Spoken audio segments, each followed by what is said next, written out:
Hey, my Legion, how y'all doing today? I'm back with a review of another shark movie, Ouija Shark. Now, I was looking for Shark Man, which I haven't seen with Jeffrey Combs. I gotta see that sometime. I heard it was on Tubi TV. Believe it was on Amazon Prime as well. And the thing with Amazon Prime is really cool. And the thing you look and they'll say like it says shark movie. They'll go through all these different shark. Most of them I've seen before. There's a couple I haven't seen. I mean, some of them are serious documentaries, some are just like silly ones or regular ones. Um, and Ouija Shark, I never heard of it before. They said it was released this year, but at the very end, credits, it says 2017. I don't know if it's held on the shelf, if that was a mistake or something like that. But it said it was released this year. First of all, it said May of 2020.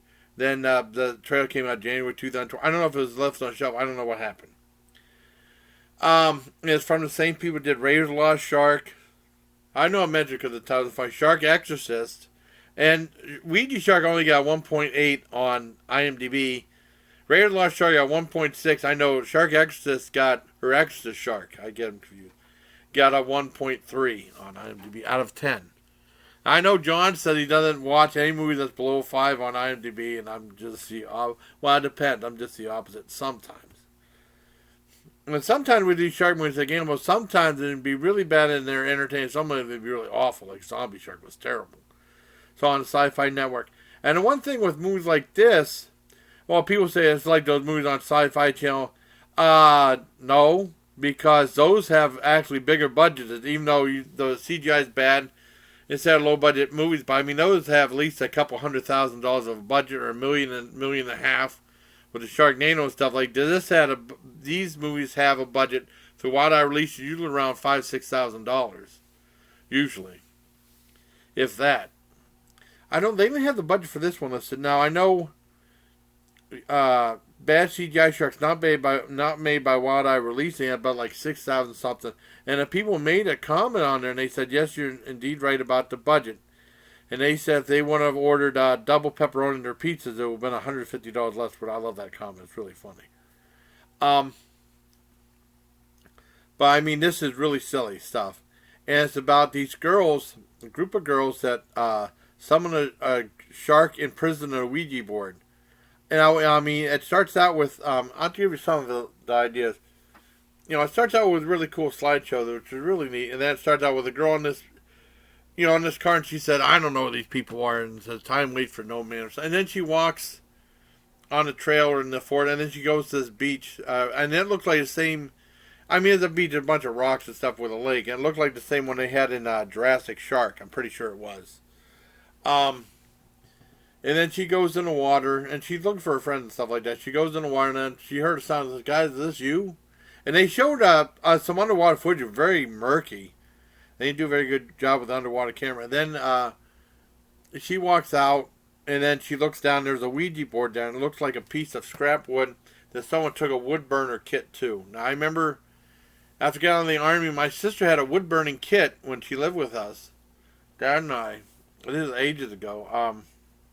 And Dad said, "You're going to burn the house down. You're going to burn the house down." But, I mean, I didn't understand at first, but now she had lots of arts and crafts stuff. She had that, and she had some painting thing or something like that. Well, anyways, she got that thing, and she said, "Oh, that's weird." And then she got a call and said, "Hey, where are you guys at?" And she said, "We're at the house." I said, "What are you talking about?" I said, "Just follow the red arrows." So then she goes to the house, and he said, "This is the worst drinks you ever gave me." So, I mean, that scene was just added in to make her find a Ouija board. And then, I mean, and the other girls are there. They said they were going to watch this house because the caretaker's not there and stuff like that. And they said she'll watch it only if she brings her friends. And there's a pool in the back. And they talk and stuff like that. And then there's a girl that wanders off and sees a guy washing a car. And then there's like a 5-minute scene of her and them washing the car. And that's all. The movie's only 70 minutes. Just like Extra Shark, it's just used to pad out the running time to make it like a feature-length film, which I guess 70 minutes is. I mean, Charles Band was really notorious for doing that later on in his Puppet Master movies, or making the credit scroll go really slow, like it does at the end of the movie. And it says ending song by Goat.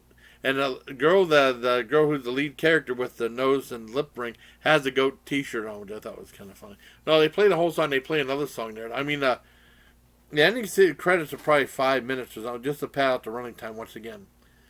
And they said, like, all right, can you make something to eat? And the girl was on the barbecue, and they said, and then there's a scene with them with the plates. So, boy, that was a good dinner. And they put all the plates to get collected. There wasn't an ounce of food on those plates. They didn't have no dinner. You can't, I mean, that was the cleanest plates ever. And then they had a little thing on the plastic cup. I don't think there was any drink in there. They could have gave them a little something, at least for catering or something. I mean, and then eventually, finally, they get to the part where they have the girl shows the Ouija board, and then she has the application goes with it. I can't remember what it's called. And she didn't find that, so I don't know where she found that at. That was not in the water, just the board itself. And they ask you a bunch of questions. All of a sudden, you see this puppet shark come up for a second. And this is about 25 minutes into the movie. Like I said, it's only 70 minutes long. And after that, the shark is like a ghost puppet. And you see its mouth going like this. And there's a couple scenes where it looks like its tail's wagging. It's very bizarre. And then it goes after a bunch of people. And it's very entertaining, very silly. And there's more characters introduced in the movie. And it's just meant to be silly. I enjoyed it. I thought it was a lot of fun. I said something like, I'm watching Ouija Shark. I just found out about it just by accident. Because I was going to watch the Jeffrey Combs Shark Man. I got to watch that sometime. I believe that's on Tubi TV too, but it should be on Tubi or not Tubi TV. No, Tubi TV. It should be on Amazon Prime too. Because that's what I was looking for. All of a sudden I saw a couple of different movies. So I have to keep my eye open for some other crazy shark movies like this. I mean, because you know me in the shark movies and stuff. I mean, there's serious ones, but like I said, people consider it like the sci-fi movies. I don't think these movies would be let on sci-fi or even Cinemax. I mean, these movies are probably from just streaming. They're on YouTube or Amazon, or get the DVDs. And the artwork is fantastic. There's like a girl and a shark going right up next to her, and there's a lighthouse in the distance. There's no lighthouse in the movie. I mean, it's just like really cool artwork, and the movie's like very low budget. But it's very entertaining. I could be an actor in one of these movies, no problem. That'd be awesome. Let's say what Jason Cameron, he's in this Ouija Shark movie. That'd be cool. But no, I enjoyed the movie a lot. I give it a 9 out of 10. So I hope it's a bad movie though. But you know me. So I hope you like this review, everybody. Till next time, please take care of my Legion. I mean, it's really at 1.8 on IMDb. I'm letting you know it's a bad movie, but it's silly. It's silly and it's fun. Or some people might be bored by it, but I enjoyed it. So, till next time, everybody, take care.